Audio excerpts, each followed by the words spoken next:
with a noble marriage. We're here to inspire your marriage and impact marriages globally through some skills such as improved communication. Yeah, and we're helping couples discover true love and intimacy as God intended. So thanks for joining us today.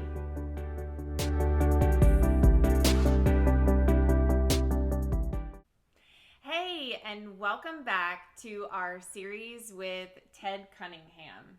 He is such an amazing marriage expert, pastor, comedian, author, speaker, and happens to be one of our favorites.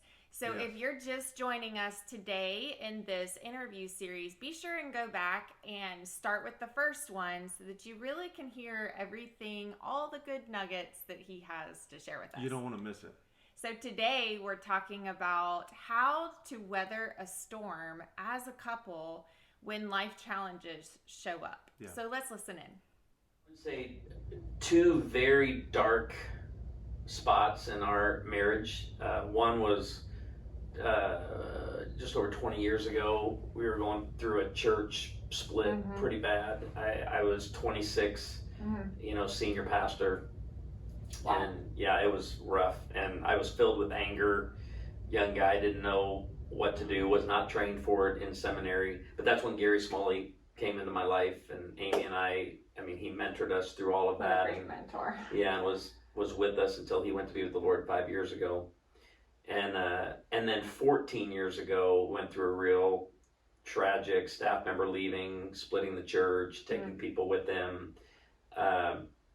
Anyway, just hard seasons in life, feeling that rejection and that broken relationships, within the church and community. We're a larger church in a pretty small community. And so you don't go into a restaurant or a store without seeing people. So it's in your face all the time. People telling you what they don't like about you or decisions that you made. I don't know if it's age. I think it's age. I think we both have decided it's age. The pandemic, as difficult of a season as that has been in the church, it's been a very challenging. You could consider it a third valley, because it's the first time I've really been in trouble as a pastor for what I don't say. We usually get in trouble for what we're saying and doing. Right. This is like, hey, this is going on and you haven't talked about it enough. This is going on and you need to make a decision on this. And it's like, and every day it was changing. So I couldn't respond fast enough. Right. I wanted to stay faithful with the purposes of the church and the mission of the church. But Amy and I, we weathered the pandemic well, because at the beginning of it, I shared at the beginning of it, we were sitting in the garage, and I'll never forget Amy, about a month in, we're in lawn chairs in the garage, just looking out the driveway across at our chickens. And she says, we're spending a lot of quality time together. Would you call it quality? Or no, we're spending a lot of time together. Would you call it quality time? And I'm like, that's a great point. Because it's just like, there wasn't a lot of activity in town. We were trying to still do life, but we were able to get out of that drift pretty quick and back on the road to decision. So it is interesting. Yeah, it's been around church life for us being, a pastor and a pastor's family. Wow. So hearing those stories from Ted, there's 3 different stories he was talking about where he went through these challenges, and it brings up for me some challenges that we went through during COVID. So Adelle and I own a couple companies, and during COVID we just had launched a brand new space of a hair salon, and we had 17 team members. And then when COVID happened and we all shut down the world, we were here in our office trying to get some things together, like helping with our employees' unemployment and making a lot of decisions around what are we going to do with the salon. A lot of decisions. It was just very, very heavy on us. And just like you, this was our first time dealing with a challenge such as COVID. Yeah, I'm sure you guys have dealt with the challenge. And this particular challenge was one that was like, I felt like it was going to wipe me out.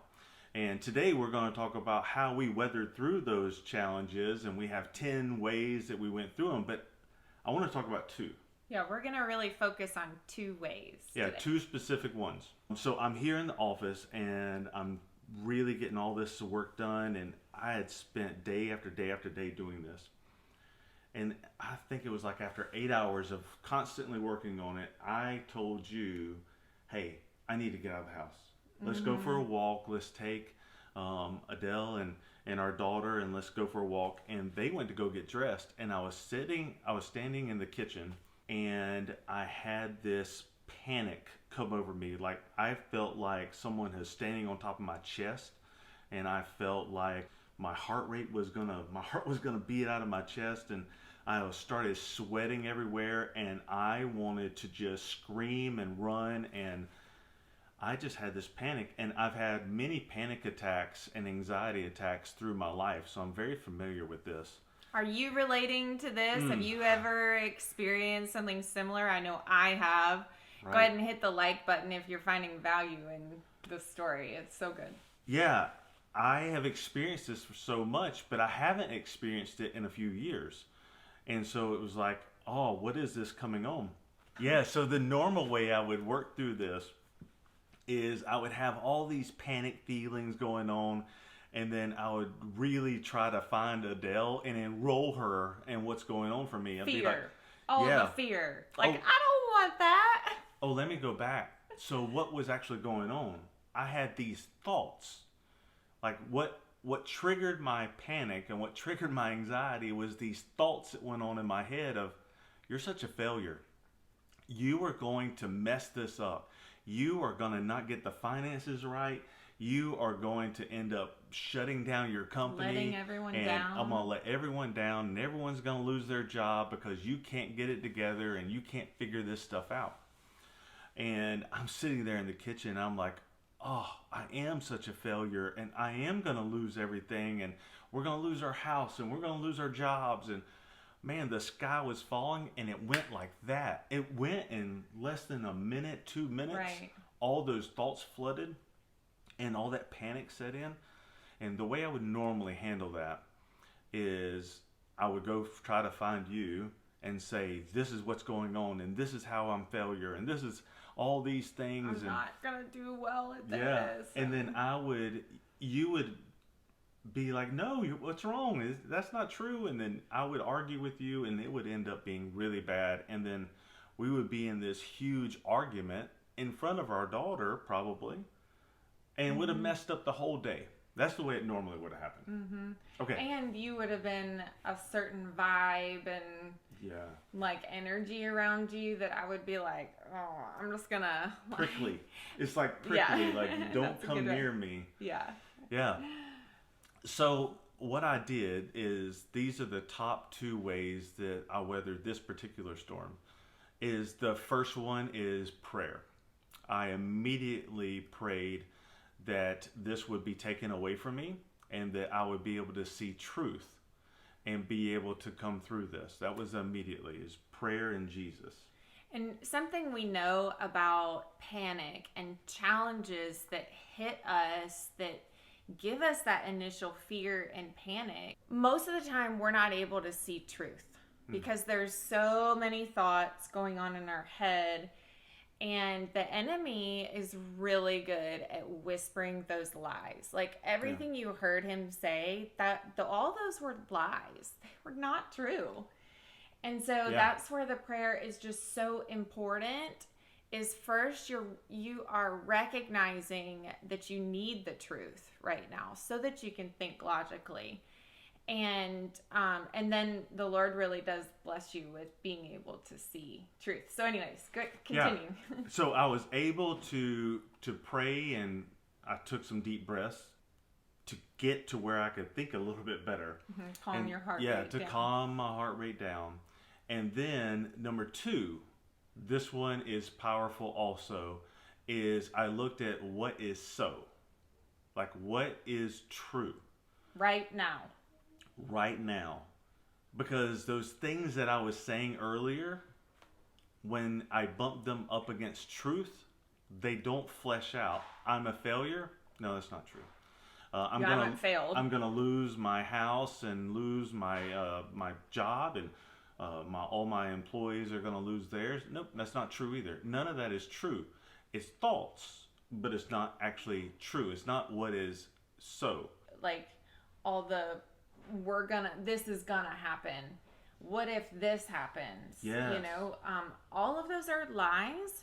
And what ifs, like we have a little saying between our family, and Haven actually says it too. If any of us hear one of us saying, but what if blah, blah, blah?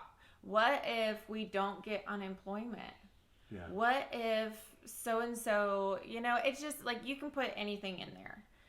And what ifs have not happened yet. Nope. It means that I'm now taking my focus off the truth and I'm putting my focus in something that has not happened. And I'll just throw in there, like 9 out of 10 times, it doesn't happen. It never happens. And I have spent all that time in worry and fear and what ifs that are never going to take place ever. Yet I allow them in my body and in my mind as though they are happening now. And that is why the panic happens. It's our thoughts. Yeah, you can spend your time in fear or faith, but you can't be in both. Yeah. And both are contagious. I'll repeat that again. I think that's worth repeating again. You can spend your time in fear or faith, but you can't be both. And God didn't give us a spirit of fear. Yeah. That's not from Him. That's from the enemy. And just like Ted had shared in the interview, you know, that was a really big challenge that him and his wife had to walk through. And each one of us have our own challenges that we've been through. And so I love how they worked through it as a couple. Which is so I cool. do too. And we all go through valleys and hills. Like we have positive things in our life, and there's going to be negative things that happen in our life, and there's going to be positive things. And I was told this one time, you're either going into the valley, in the valley, or coming out of the valley. Right? And that is seasons of life. And here's, really lean into this. Sometimes I don't want that, right? Challenges, I'll resist. I don't want them. That's where growth happens. You cannot grow outside of that. You can't grow in comfort. Right. It doesn't happen. So the growth that we have as humans, the way that we go from being birthed to later in life, is you can't escape challenges. They're going to come. And if we resist them, we're not going to learn what there is to learn inside the challenges. We have to embrace the challenges. We have to lean into them. And with God, with Jesus, that's how we walk through those valleys. Yeah, I'm glad that you said that, because that is the first thing that I look for when a challenge shows up is, what is the lesson that I can learn here? And the quicker I learn it, the quicker I'm coming out of that valley stronger and healthier than I was prior to that challenge. So I hope this is resonating with you, and if so, please write it in the box. What is it that you got out of this? Yes. And just real quick, I'm going to list a few other ways that you can weather the challenges as a couple. And we're going to do future videos on this as well, so you can be looking for those. But praying together is so important. Labeling what's going on in your mind, like when you get it out and you speak it, we bring it from the dark to the light. That's right. Getting coaching is so important, that you have somebody in your life that you can look to that will point you to truth and towards Jesus. Yeah, you can go to thenoblemarriage.com and go ahead and click on the coaching. Yes. Too.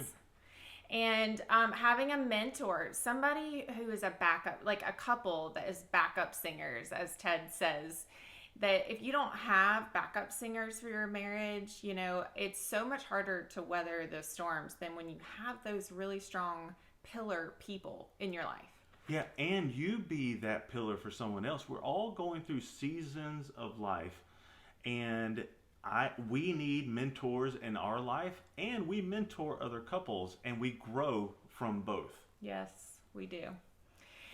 There's also self-care, and in self-care is exercise, meditation, making sure you eat healthy, and rest. Rest It's a is lifestyle so choice. important. That's right. And then laughing together. This is very impactful, and this is from Ted Cunningham. We really learned from his book, Love That Laughs. Love That Laughs. But it's such a cool book, and it has increased our ability to laugh with each other and me not take myself so seriously. Right.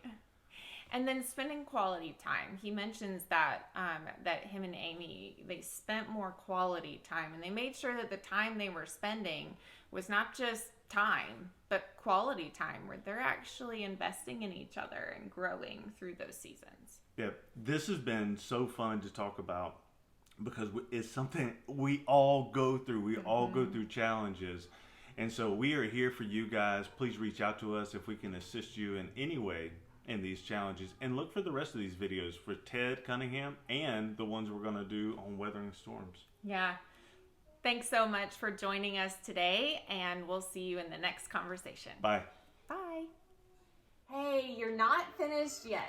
We're here to make a difference and inspire your marriage and other marriages as well. And if you found value in these videos, leave us a comment and let us know what that was so we can make other videos similar to that. We would love for you to join our community of awesome, like-minded people. They are awesome. Go ahead and hit subscribe, and you'll get daily motivational videos that impact your life and inspire you to be your best self. This also helps us get our message out to marriages all over the world. So thank you so much for subscribing and joining our community.